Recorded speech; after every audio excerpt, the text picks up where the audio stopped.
राजस्थान की एक ऐसी कहानी है जो प्रेम से नहीं बल्कि गुस्से से जुड़ी हुई है। एक रानी का गुस्सा जो एक राजा को जिंदगी भर भुगतना पड़ा। ये कहानी है उमादी भटियानी उर्फ रूठी रानी की। तो चलिए दोस्तों, सुनाती हूँ आपको आज रूठी रानी की कहानी। ये कहानी शुरू होती है 1530 के दशक से, जब जोधपुर राज्य के राजा मालदेव अपनी राज्य सीमा चारों तरफ बढ़ा रहे थे। राजा राव मालदेव पहले से ही शादीशुदा थे और उस वक्त के चक्रवर्ती राजा माने जाते थे। राजा अपनी सीमाएं बढ़ाने के लिए बहुत इच्छुक था और इसलिए उसने जैसलमेर पर आक्रमण करना चाहा। इस बारे में जैसलमेर के राजा को भनक पड़ गई और राव लूवकरण ने युद्ध को टालने के लिए शादी की बात सोची। राजा लूवकरण ने अपनी बेटी उमादे की शादी मालदेव से करवाने का प्रस्ताव दिया। उस दौर में एक से बढ़कर एक खूबसूरत राजकुमारियां राजघरानों में थी, लेकिन फिर भी रानी उमादे की खूबसूरती बहुत ही प्रसिद्ध थी। वो न सिर्फ सुंदर थी बल्कि बेहद चालाक भी थी। राजा मालदेव ने अपने जीवन काल में कई युद्ध जीते थे और उन्हें अपने पति के रूप में पाकर रानी उमादे भी बहुत खुश थी।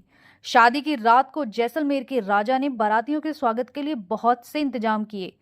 राजा मालदेव ने उस रात को बहुत नशा भी किया था। कहानी के अनुसार उमादे के साथ दहेज में कई दासियां भी आई थी और उनमें से एक दासी भारमली बेहद ही सुंदर थी, जैसी रानी उमादे थी। जब शादी की रात नशे में धुत राजा रानी के कमरे में नहीं आया तो उमादे ने भारमली को ही उन्हें लाने के लिए भेजा। राजा भारमली को देखकर खुश हो गए और उसे अपने पास ही बिठा लिया। नशे में धुत राजा ये भूल ही गया था कि उसकी पत्नी उसका इंतजार कर रही है। जब बहुत देर बाद भी राजा अपनी पत्नी के पास नहीं आया तब उमादे खुद राजा को लेने उनके कमरे तक गई।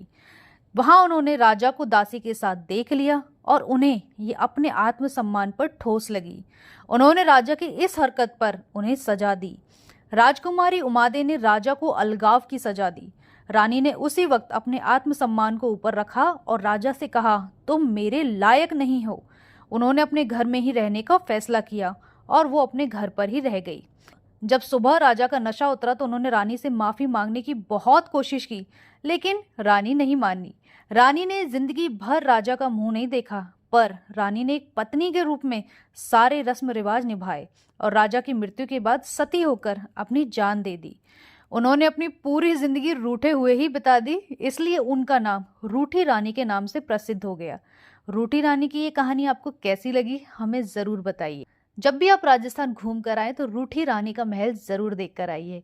तो दोस्तों, ये थी रानी उमादे उर्फ रूठी रानी की कहानी।